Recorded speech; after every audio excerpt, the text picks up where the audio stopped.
Baiklah, Assalamualaikum warahmatullahi wabarakatuh. Di sini kami dari kelompok 6 yang beranggotakan pertama, yaitu Prayuda, kedua Grace Christine, ketiga Hafiza, Syahrani, keempat Muhammad Abu, dan terakhir saya sendiri, yang Najib Rizky sebagai moderator. Selanjutnya, di sini kami akan membahas mengenai diplomasi komersial Jepang ke Indonesia melalui perusahaan multinasional Jepang.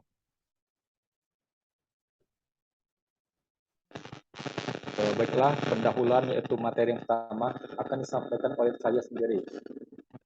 Keberhasilan Jepang di percaturan dunia internasional tidak terlepas dari upaya diplomasi yang telah dibangun Jepang selama ini.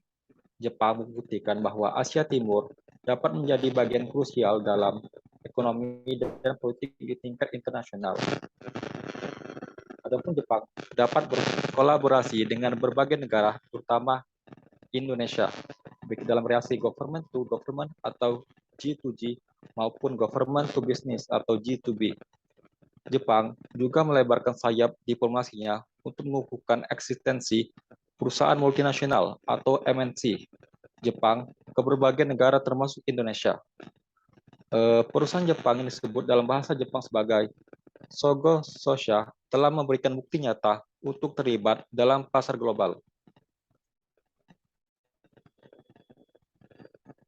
Selanjutnya yaitu diplomasi yang dilakukan Jepang lebih berorientasi diplomasi komersial karena sebagai besar diimplementasikan pada transaksi perdagangan dan mobilisasi perusahaan nasional di Indonesia.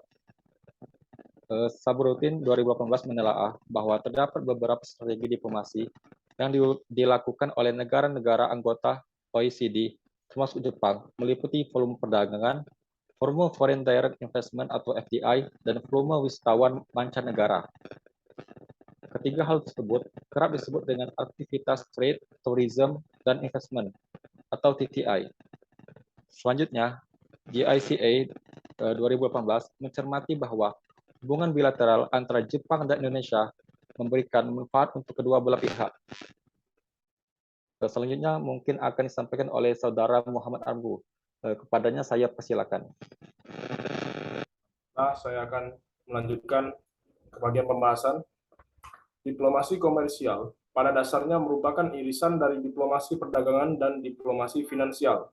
Diplomasi komersial bergerak di serangkaian kegiatan untuk mempromosikan dan memfasilitasi bisnis internasional. Menurut Narai pada tahun 2007 membedakan beberapa jenis aktivitas diplomasi komersial, yaitu komunikasi, advokasi, koordinasi, dan logistik.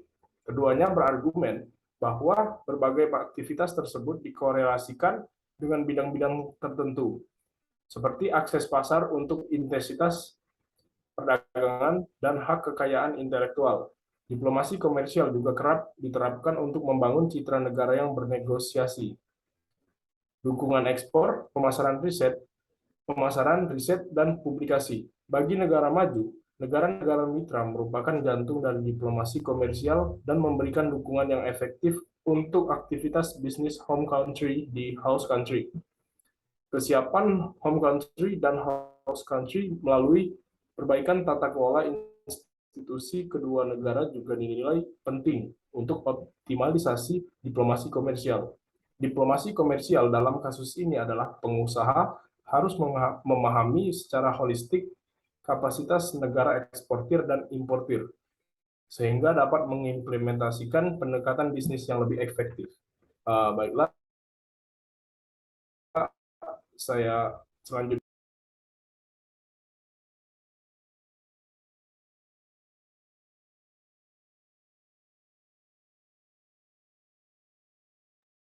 Maksud saya, di era revolusi industri 4.0, Jepang semakin mendorong berbagai perusahaan domestiknya untuk berinovasi melalui teknologi, namun tetap memperhatikan Sustainable Development Goals atau disebut dengan SDGs dan Human Literacy. Bahkan Jepang sendiri telah meneliti bahwa dunia akan memasuki era revolusi industri 5.0.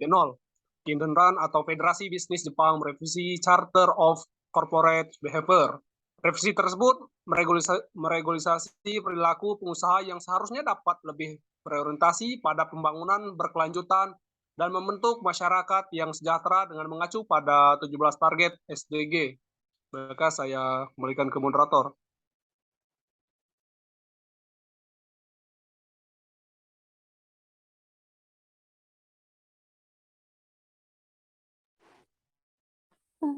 Oke, selanjutnya adalah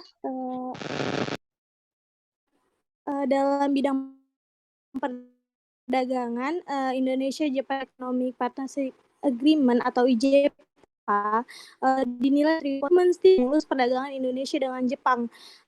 Berdasarkan data dari Kementerian Perdagangan Republik Indonesia, terdapat beberapa manfaat yang diperoleh Indonesia dari kerangka kerjasama IJPA, yaitu yang pertama, meningkatkan akses pasar barang dan jasa. IJPA ini menghilangkan hambatan perdagangan dan meningkatkan impor Jepang dari Indonesia, baik untuk barang maupun sektor jasa. Dengan adanya IJPA, para pelaku usaha atau konsumen dapat memperoleh produk Jepang dengan tarif yang lebih rendah.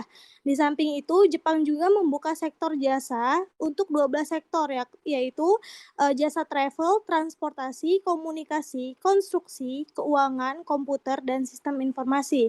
Yang kedua itu meningkatkan investasi. Nah, IJPA ini akan meningkatkan nilai investasi Jepang khususnya pada industri manufaktur.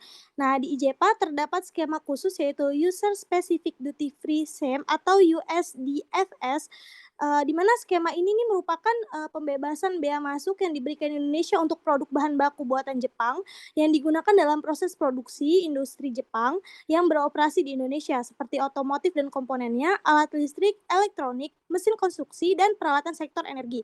Yang ketiga yaitu membuka peluang kerja di Indonesia dan di Jepang. Nah, IJPA juga berkontribusi meningkatkan penanaman modal Jepang di sektor manufaktur Indonesia. Contohnya pada PT Toyota Motor Manufacturing Indonesia saat ini mempekerjakan lebih dari 7.800 tenaga kerja Indonesia. Nah, tidak hanya itu, industri manufaktur ada dari sektor kesehatan juga yang membutuhkan sumber daya manusia yang terampil dari Indonesia. Nah, mulai dari tahun 2008 hingga tahun 2017, tercatat ada 622 orang tenaga perawat medis dan 1.494 tenaga perawat lansia telah ditempatkan di Jepang. Kemudian yang keempat, meningkatkan kerjasama peningkatan kapasitas. Jadi IJPA ini menyediakan skema capacity building melalui pelatihan dan keterampilan UKM. Nah, skema itu juga dapat mendorong pertumbuhan industri UKM yang akan bermanfaat bagi perkembangan industri nasional Indonesia. Selanjutnya, saya serahkan kepada Grace.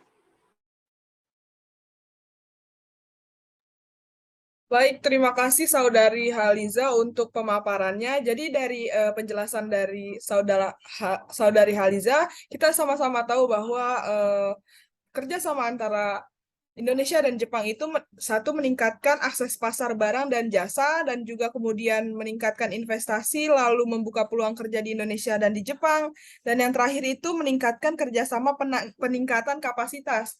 Namun, meskipun pergerakan MNC atau Sogo Shosha terbilang sangat produktif dan juga aktif, namun pertumbuhan ekonomi global pasca krisis keuangan global yang menurun secara bertahap berimplikasi nih pada penurunan aktivitas operasional Sogo Shosha.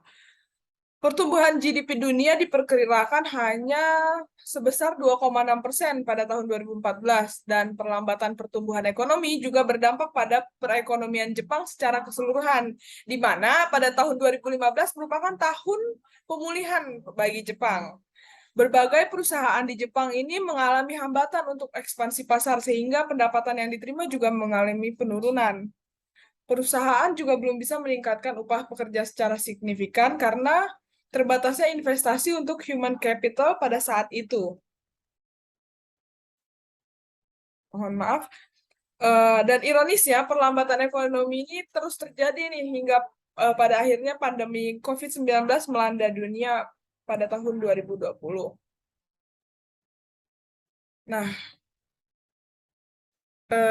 selanjutnya saya serahkan kepada moderator untuk membacakan kesimpulan pada malam hari ini. Terima kasih, Grace, Saudari Grace, atas pembahasannya. Kemudian Saya selaku moderator akan menyimpulkan dari segala pembahasan telah disampaikan sebelumnya. Diplomasi komersial Jepang melalui kehadiran dan proliferasi perusahaan memberikan warna tersendiri untuk peningkatan derajat hubungan diplomatik Indonesia dan Jepang. Mensi Jepang atau Sogo Sosha telah merealisasikan berbagai proyek di sektor-sektor strategis demi mengakselerasi pembangunan Indonesia. Proyek-proyek tersebut mencakup infrastruktur, ahli teknologi, pengembangan pengetahuan, serta keterampilan bagi SDM Indonesia. Kedua belah pihak bekerjasama yang resipro memperoleh manfaat dari diplomasi komersial Jepang dan Indonesia, serta memperoleh investasi dari Jepang dan dapat memperluas akses pasar berbagai produk otomotif domestik Indonesia. Adapun manfaat yang diterima oleh Jepang merupakan bentuk intensi ekonomi Jepang di Indonesia. Sementara itu, dari sisi politik, Jepang berupaya untuk memperkuat citra sebagai mitra tradisional andalan bagi Indonesia yang selalu siap membantu Indonesia. Demikian kesimpulan telah saya sampaikan. Adapun dengan kesimpulan ini, saya selaku moderator mewakili teman-teman sekalian mengucapkan terima kasih. Berikut merupakan video dari kami. Saya akhiri. Wassalamualaikum warahmatullahi wabarakatuh.